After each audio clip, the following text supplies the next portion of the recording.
Well, look how our Old Testament readings are taking us by leaps and bounds all over the ancient history of Israel. So we jumped from the Babylonian captivity 500 years before Jesus, back in time to the Judges 1,000 years before Christ, and now we leap back to Deuteronomy, probably 400 years before that. Now, I've always been fascinated by the concept of time travel, but this is getting a little ridiculous, don't you think?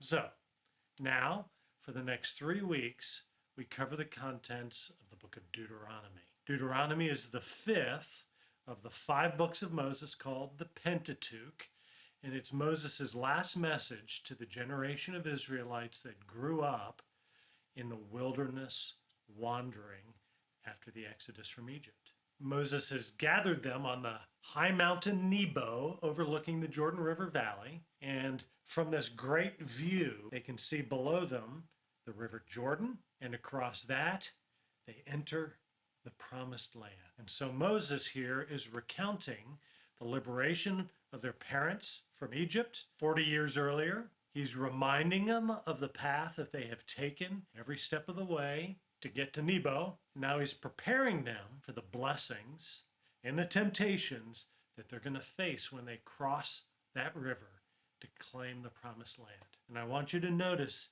an extremely important passage here. It's Deuteronomy chapter 4, verses 25 through 31. Moses warns of exile if they disobey the covenant, and he promises a return to the land after that exile. This is the passage that the prophets went back to when they warned Israel if they strayed from Yahweh's ways. And this is how they made sense of the horrors of the Babylonian exile, this passage right here. And this is where they went to keep hope alive of return and restoration for those exiled Jews, and then for Jews of every generation, right up through Jesus's day and beyond, as they awaited the fulfillment of God's promise, their return.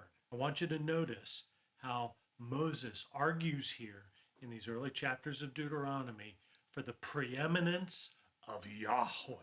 Because when they enter the land, they're going to be confronted by all kinds of strange cults. Ashtoreth, Ishtar, Baal. And he wants them to keep their eyes focused on Yahweh and to disregard all these counterfeit gods and the horrible, degrading cults that worship them. Take note of what makes Yahweh unique in this context. And I'd suggest this week that you take some time to worship God in the terms that Moses sets forth here. All right? So think of ways that you can apply Moses' words about God to your own worship as you start your day each day.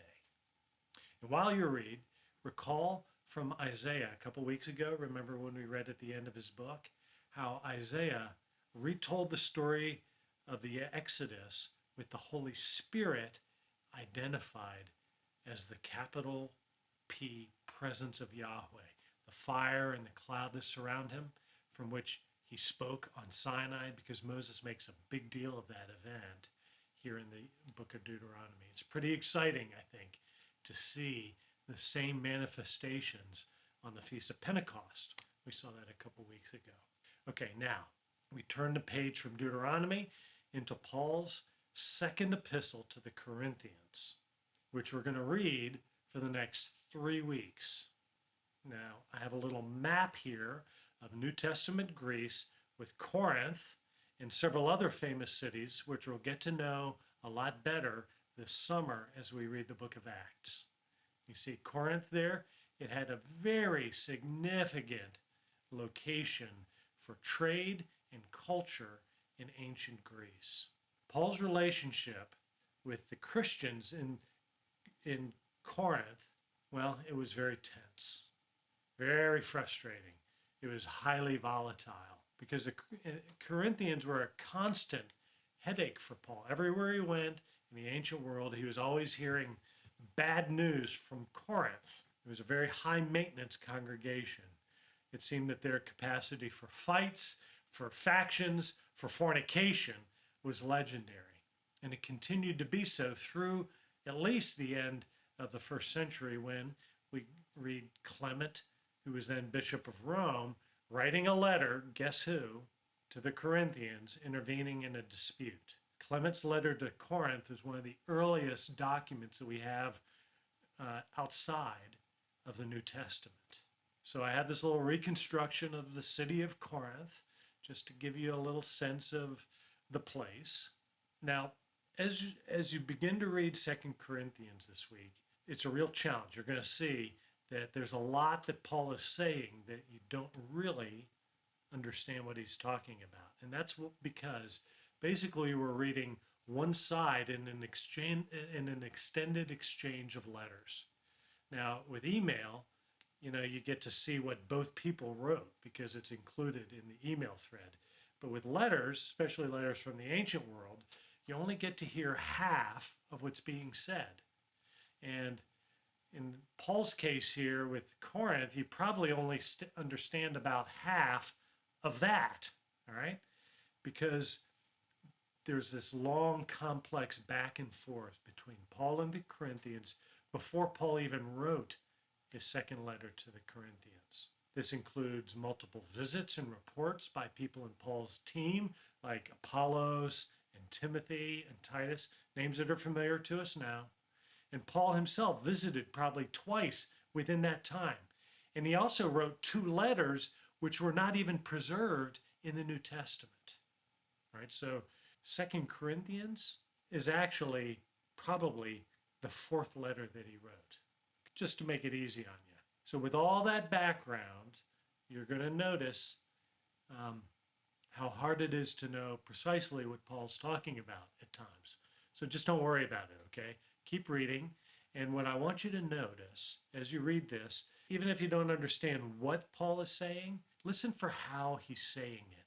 Notice the tried and true pastor's heart comes through these words to this problem child church. So in chapters 1 and 2, Paul's bouncing around talking about a number of different things we know very little about. There's a couple gems there, particularly in chapter 1, verses 1 through 8, and another one down, verses 21 and 22 in chapter 1, are worthy of memorizing. They were some of the earliest verses I memorized in Paul's writings, so enjoy.